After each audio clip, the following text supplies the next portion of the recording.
Hi, my name is makayjanai. Welcome to my channel.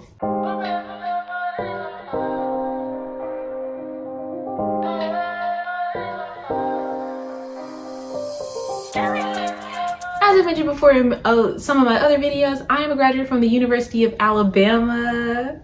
I graduated with a Bachelor's of Science in Communication Studies and a minor in Global Perspective. Today, we are going to talk about a couple of things that I learned from college. And I'm going to give you some tips to help you get through your 4, 5, 6 years of college. Who knows? Maybe 8 years. I don't know. Maybe you're going for your master's, your doctorate. I will be soon. So let's get into this video. I started college in 2019, right before the pandemic started, right before the virus got out. So I had a little glimpse of college life before it was snatched away from me, and I didn't get it back till my senior year. So I had a very different college experience than a lot of people. Some of these lessons are lessons, some of these tips and lessons are things that I've been told and have seen happen. A lot of them are very educational, and then, a lot of them were just like, oh yeah, I did that. If you hear any noise right now, that's thunder. It is storming outside. Hurricane something is passing through. But I said I would get this video out Friday, so I'm gonna get this video out by Friday. So I have to film today. My first tip is call home. I know you hear that from everyone. Oh, call home, I'm gonna call home. No. You need to call home. First of all, most of y'all, your parents are paying your student bill. Yeah. So not to tell you, oh, just call them because they got the money or whatever. No, but you need to stay in contact with your parents. You need to call them. You need to let them know when you get to your room. You need to let them know. Like, there are plenty of times my freshman year where I was very homesick, but I wouldn't say that I was. I am the second of 6 kids. There are 8 people in my house. My parents and my 5 siblings and me. I'm so used to being around people all the time. To go from that to being by myself all the time is crazy. My roommate never even showed up. At first I was like, oh, this is nice. I had a hard time adjusting because it was like I was around people because I was going to Young Life. I was going to the Baptist Church community events and their Bible studies. I had some friends that I met in my classes, and we used to hang out a little bit, but at the same time, like, I was used to being around people all the time. And these people who were not raised by my mom, do not know stuff that I think that everybody should know, are not clean, think differently, believe differently than I believe. Like, it's hard adjusting. So to keep yourself grounded and not in a space of, oh, I need to change to be like this person, it's better to call home when you are feeling homesick, when you're feeling like, hey, I really do need someone to talk to, or hey, I used to talk to my mom every single day. I used to talk to my mom walking to class, coming back from class, randomly before I went to bed. Like, just call home to keep in contact, maybe to also keep yourself grounded.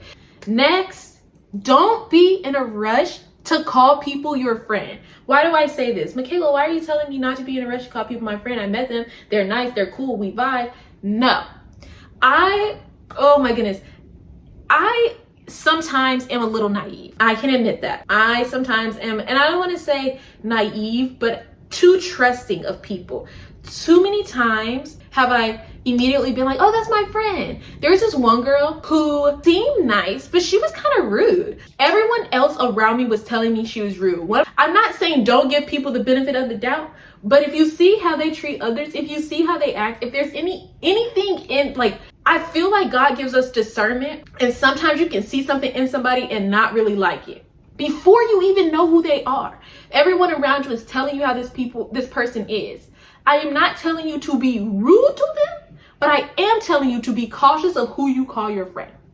Be cautious of who you're like, this is my friend who I trust and adore, and da da da da. I'm gonna stand up for them no matter what. Because I was standing up for this girl when my other friends were telling me about her. I was like, okay, well, maybe she's just like this. Maybe I was giving her the benefit of the doubt, giving her everything. And the thing is, I should not have been doing that. I should have taken the hint and stepped away slowly. Don't be quick to just want friends and grab people and be like, this is going to be my friend. Because the truth of the matter is, sometimes you need to have that little lonely period. Because even though I had people around me, and now I had people that I now call friends, there were times where I was doing stuff by myself, and you have to be okay with that. The same girl also lied on her mom. She said her mom was in the hospital dying, like she didn't know how if her mom was gonna make it. And I was praying, going hard, you know. She asked me to pray for her, and I was praying that like God would bring her mom out of it. And so when I asked her, what's going on with your mom, like any updates, what's going on, she was like, what are you talking about? What are you talking about? My mom's not sick. I was in the hospital. Huh? You forgot that quick that your mom, oh, you're talking about, no. You can't come back from that. You can't come back from that. Because I just asked you how your mother was doing and you can't give me anything? Absolutely no. Absolutely not. Absolutely not. Anyway, I could go on and on about how this girl was just a liar. She lied about everything. And if someone will lie to you, they will lie on you. That's something that my mom says all the time. If someone will lie to you, they will lie on you. And so I had to drop her, cut her off. I don't even know what happened to her. I pray that, you know, God is covering her and she's doing better in life. And she don't feel like she has to lie about everything anymore. But yeah, so yeah, be careful who you call your friend. You do have, I feel like everybody has to go through a period of loneliness. And I'm not gonna say it's lonely, because there's a difference between being alone and being lonely. And I think that we all have to go through that period of, I don't have anyone but God. Like the only person I can look to, like I would say in that time, my relationship with God got stronger and deeper because I didn't have anyone to go to but him. But I was feeling something. These people that I had around me, yeah, we talk, or whatever, but I'm not close enough to them to tell them all my business and to tell them how I'm feeling about stuff. No, I'm talking to God about that stuff. I said, like, don't be a rush to call people your friends, but with that, it's get alone. It's okay to be alone. Because at that time, I was furious with the people back home because I was like, oh, they got all their friends, they're hanging out, they're posting on Instagram, they're doing this, which is the first time that I deleted my Instagram or temporarily disabled it because I didn't want to see what anybody was doing back home, because I wasn't getting phone calls for a while. I wasn't getting phone calls. Everybody was hanging out without me. I mean, and the reason I felt some type of way is because they were doing that while I was in town too. Anyway, don't be in a rush to call everybody your friends. Get alone, get you some alone time. Next, remember why you're there. You go to school. You got accepted into this school to get a degree in whatever it is you're majoring in. It is okay to change your major. Somebody told me a while ago, I watched a video before I started that was like, oh, everyone thinks they know what they want to do till they get to college and see what's all available and then they want to change their major. I was like, that would never happen to me. It did. I did feel like I would, and I should have a couple times. I'm like, I probably should have changed my major, but I didn't because I was determined to finish what I started. Remember why you're there. You're at school not to make friends. And yes, I know I sound like my parents when I say this, but this is good advice. You're at school not to make friends. You're at school not to party. You're not at school to be popular. You're not at school for any of that stuff. You are at school to get an education. You are not there for anything else but to get an education, get that degree and dip. And the thing is, like, yes, all that other fun stuff comes with it. Join clubs. If you remember why you're there, I'm not saying you can't have fun while remembering why you're there. You're gonna get your stuff done. Like, I wanna pair this with take care of your business, because here's what I've noticed. I can talk all day and still get my work done. But there are people that cannot, if they talk to me, they're not getting their work done, but they're talking to me. So me, I can talk to you all day and be like, yeah. I'm not distracted because I'm getting my work done. But if somebody else is, that's not gonna work. Like, it's not gonna work. You need to find the people, who can I study with? Who can I not study with? I know people have this whole weird thing about not separating their friend groups, but sometimes it's necessary. You need to remember why you came to school and stick to it. If you gotta write it down every single day, this is why I'm here, then do that. Because you can get so easily distracted. I have been easily distracted by other people, forgetting my whole purpose. Like, yeah, you get caught up in the fun of it, especially because I went during COVID. Like, I had nothing else to do but do my schoolwork. But outside of that, like, once it started getting back normal, I was like, oh, I get to go to parties, I get to do this, I get to do that. And at some point, it was like school became an afterthought, and school should never be your afterthought when you pay too much money for it not to be your priority while you're there. Too much money for your degree to not be your number one. I'm not saying that you can't go out and party. I went out, I partied, not my scene. But I did it. I went to the events that the school had. I went on trips. I went to concerts. But my main goal was to get my degree. Finding a good balance. Here's the thing about college that's different from high school. You can be very disciplined in high school and be like, yeah, I get all my work done and then I go out and I have my extracurriculars. In college, nobody is checking you. Nobody is making sure that you go to class. Nobody is making sure you wake up on time. Nobody is making sure you go to practice, unless you're on the football team, but that's a different story. No one is checking and making sure that you do anything on time. It's all up to you. It's gonna take you a little bit to find that balance, especially for those that are people pleasers out there. People are gonna ask you to go to stuff and you don't want to let them down and you don't want them to be mad at you, so you're gonna tell them yes. But I'm telling you right now, no is gonna be your best friend, because when it comes time for them to say no to you, you better believe they're going to say, no girl, I can't do it.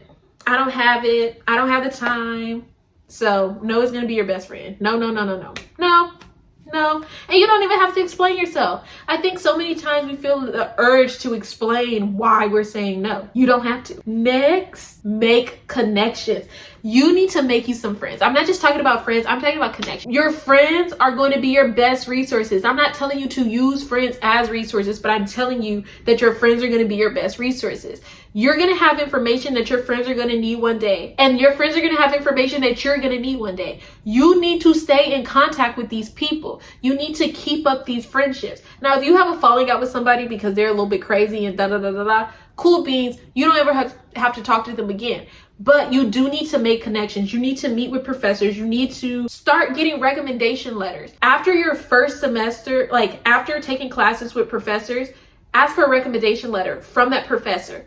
Now, if you know that you were not a good student, if you know you didn't turn in work, if you know you didn't do what you were supposed to do, don't ask for a recommendation letter. Don't ask. That's what I would do. I would ask for a recommendation letter because you're going to need it. Then you get to your junior, senior year and you need recommendation letters for grad school. You need recommendation letters for jobs, for internships, and you don't have any. Now you got to scramble and find out, okay, well, 3 years ago, I was with this professor and this professor doesn't even remember you. So get your recommendation letters as soon as you're done with the class.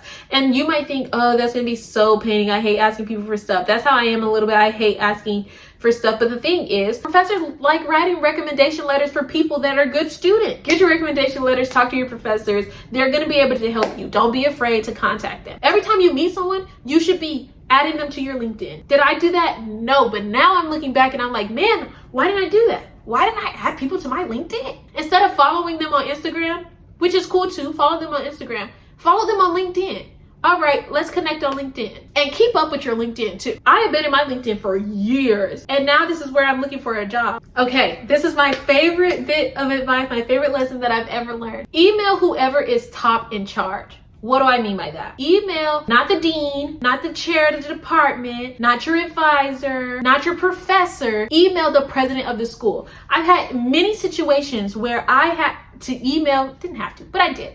Emailed the president of the school because I needed something. There was a class that I couldn't get into and I needed it to graduate, but the class was full. I tried to email the professor. The professor was not returning my emails is what was happening. I didn't even think about emailing the dean or the chair of the department because I felt like and they're gonna send me in circles. So what I did was I emailed the president of the school. And yes, sometimes I got sent to his assistant, but sure enough, he responded once. And maybe it was his assistant that signed him. But I emailed him and was like, hey, I really need this class to graduate, and this is like, I didn't say it like this. It was much more professional. I was like, I really need this class to graduate. I don't want to be at this school longer than I have to be. And sure enough, guess who got put in that class? Me. So I emailed the president.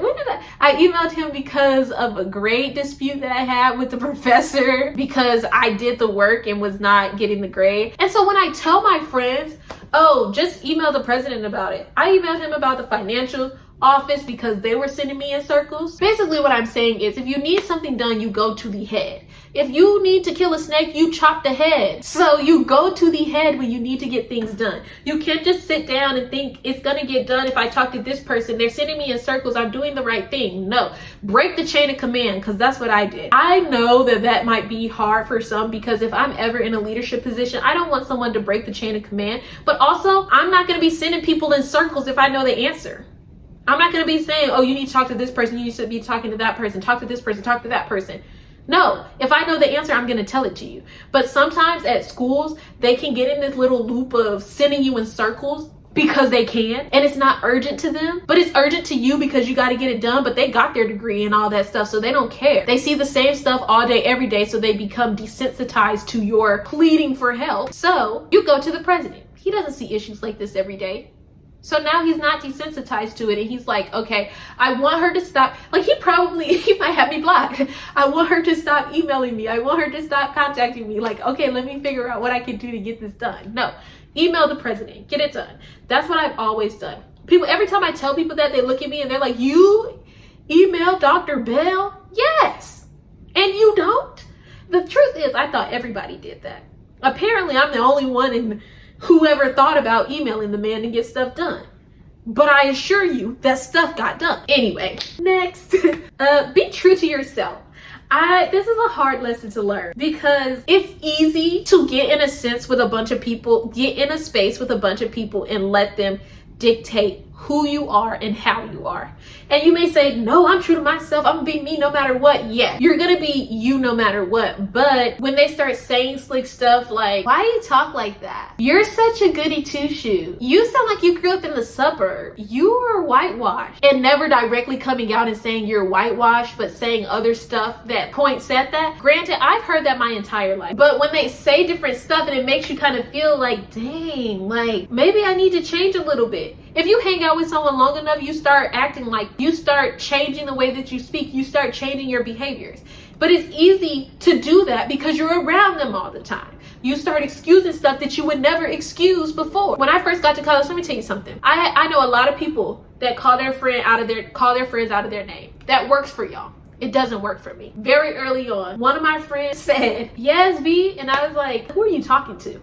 I was talking to, no. And that set the stage right there. I am not to be called out of my name. Don't call me the N-word, because I'm not. And that's controversial for a lot of people. A lot of people, yes, you are, yes, you are. Say what you want, say what you will. No, I'm not. I am a Black woman, but you're not going to call me out of my name. I don't like that. That's cool for you if you do. But don't, if I've already set that boundary, don't call me out of my name. My mother named me makayjanai. So if you're not calling me Michaela, if you're not calling me Janae, if you're not calling me one of the various nicknames that have been picked out for me, then you're not calling me anything. I just don't like that, because yes, the word in the context that you use it does not have to be degrading. But to me, it is. I do not like being called that because I'm not one. So don't call me that. Don't call me the N-word. That's not who I am. My mama didn't name me that. Don't call me the B-word. That's not who I am. My mom did not name me that. So you say what you have to say. And the thing is, I got a little slack on that a little bit. When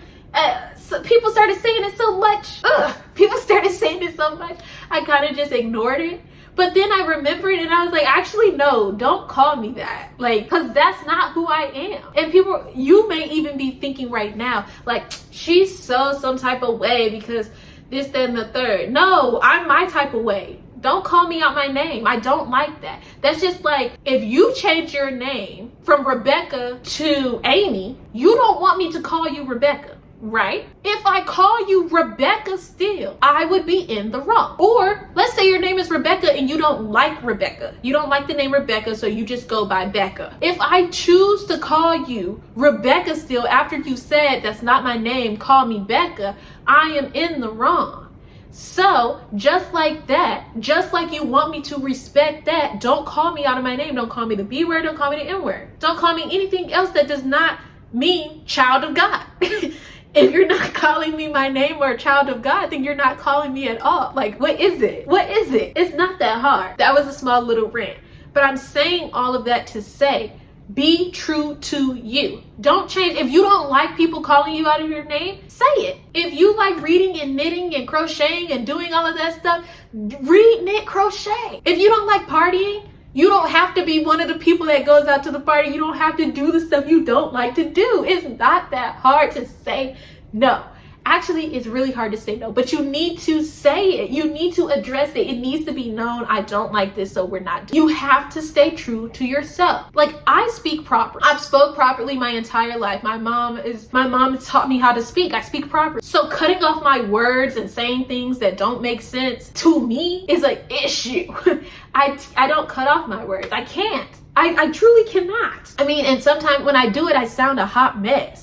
So I'm not gonna start cutting off my words because you. If I like wearing big tutus to class and you don't, I'ma still wear my tutus to class. You don't have to like it. And if you don't like me doing it, don't hang around me. My whole thing is be true to you. If you don't like doing something, don't let somebody change your thought process or tell you that this is what you should like. They tell you all the time when you get to college, have an open mind. And it's true, you should have an open mind. You should be kind to everyone. You should be able to learn different things about people and be like, oh, okay, but that should not change who you are. Let's say you don't like the color purple, but you meet a bunch of people that love the color purple and they could tell you, oh, I like purple because of this, that, and the third. Open-mindedly, you could be like, okay, I can understand why you like purple. That doesn't mean you have to start liking purple. You don't like it, so you don't like it. But that's the same thing. That's what I'm saying. Like, don't let somebody change you and make you believe something about yourself that's not true. It's so easy to get in a mindset where people are saying stuff to you all the time and you start believing them and you start believing this about yourself because, oh, well, so many people said this, but that doesn't make it true. That doesn't make it right. I feel like that's the hardest lesson that I've had to learn, is still be true to yourself. Like, no matter what, be true to yourself. Like, I'm not someone, I don't curse. I don't cuss. Cursing is different than cussing. I don't cuss. But I'm not gonna let the people around me make me cuss. I've had people sit in my face and be like, I just want to hear you say one cuss word. I just cuss once. I don't do it. So I'm not gonna start doing it because, like, I've never done it my whole life. So I'm not gonna just start cussing because you want me to cuss. Like, it's just not something that I do. Now, if you cuss, that's in your vocabulary. That's what you do. That's how you talk. That's you. Like, I'm not judging you. I'm not saying that to you. I'm not telling you to change how you talk and change who you are. I just don't do it. So be okay with me not doing it. As long as I'm not trying to change you, everything should be fine. And that's what I say. That goes back to your friends. If they're trying to change you, y'all probably shouldn't be friends. Y'all probably should not be friends. If y'all are not elevating each other for the better, y'all probably should not be friends. I wrote a whole rant about that, but yes, be true to you. Anyways, my next one is be cautious. Be cautious, because let me tell you something. Your mom did not raise everybody on that campus. Some people are crazy. You have to be aware of your surroundings. If you're walking around campus, one headphone in. Please, especially at night. And this is for my ladies out there. I know a lot of guys need to be cautious too, but I'm saying this to my ladies because I am a woman myself, and this is the stuff that I had to think about. Put one headphone in when you're walking to and from class. If you're walking at night, music needs to be turned down low because you need to be aware of your surroundings. You need to be aware of what is going on around you. You need to be able to hear if somebody is walking behind you or starting to run behind you. You need to be able to hear if something is going on around you. Like, it's so easy to feel like, oh, I'm safe in this little bubble. But a lot of campuses are not closed campuses. Like the University of Alabama, not a closed campus. The campus is very much open. So anybody can get on the campus. Not to say that this is going to happen to you. No, but what I am saying is that it is possible. Things happen every single day. And there's nothing like, you have to have yourself, you have to be prepared. Now, I'm telling you all this because there's a lot of campuses that don't allow you to have mace. You're not allowed to have mace or pepper spray or any of that. And I'm gonna be honest, if they're not checking you, I would still have it. Especially my ladies.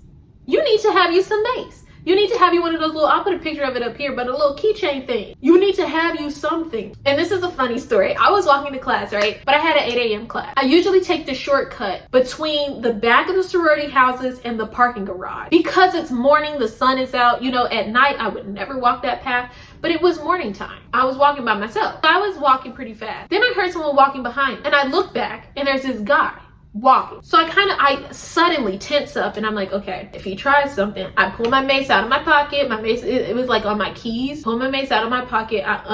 Because it had this little leather container, unopen the container and open it. So if he comes, I'm going to mace this man, right?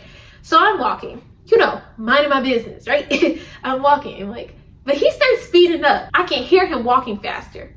I don't want to look back because I don't want him to know that he's walking faster. And if I look back, then that's less time to run. So I start walking faster. This man starts jogging. I start jogging. He starts sprinting. I start sprinting like I'm getting out of here. I got my mace in my hand, but at this point, I'm not worried about the mace. I'm like, if I can get away, I'm going to get away. And the funny part about this is I'm trying to get away. This guy runs past me and yells, "I'm sorry, I'm just trying to make it to class." And the reason why this is funny is, Michaela, you really let this guy, you thought he was chasing you and you let him pass you?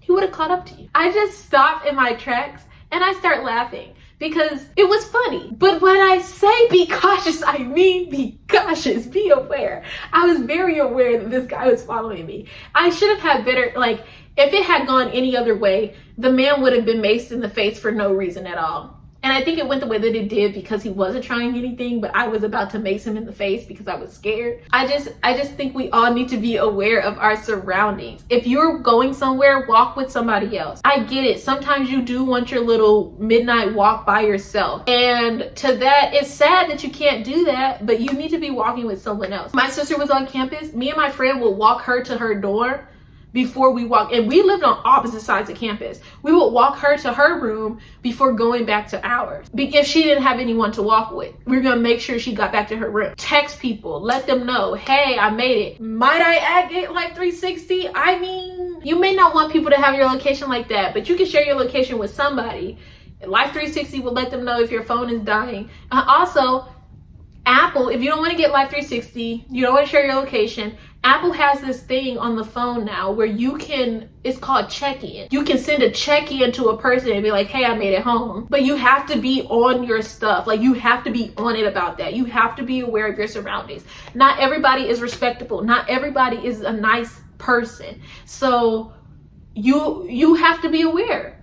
Nobody else is looking out for you but you and God. That's it. You and God. And your parents aren't on campus with you, so they can't be watching your every step, every move. Yeah, just be aware of your surroundings. I would say get one of those rape whistles. It's like a whistle. It's really loud. It's like the football place whistle. Get you a rape whistle. Get you something to protect yourself. Don't walk alone outside at night by yourself. I'm not telling you to run from people that's not running after you. But I am telling you to be aware. These are my tips, my lessons that I learned from college. Hopefully it helps you. If anything that I said is something you can relate to or helped you through college, or something that you think is going to help you get through college, please leave a like and a comment letting me know what specifically it was. And don't forget to subscribe. Thank you so much for watching. Hope you have a great day, and I will see you next Friday. Bye.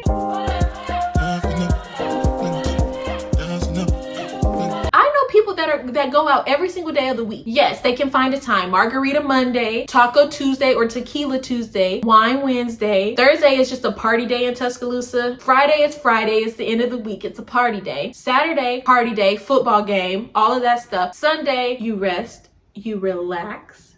You might get you a little mimosa because Sunday brunch. And then Monday, they're back at it again. It's the way you act. Wait, how you do the shoulder? It's the way you act. Is it the way you act? So we act. Oh, when pick me, choose me, love me. I am the one thing in life I can't control. I'm inimitable, I'm an original. I got a lot of RA stories that I might not be at liberty to tell just yet. So one day y'all might be getting a RA story. You are the pain of my existence and the object of all my desires. I will stand with you between the heavens and the earth. I will tell you where you are. Do you love me? Bridgerton, if you need another actress, like, I'm here.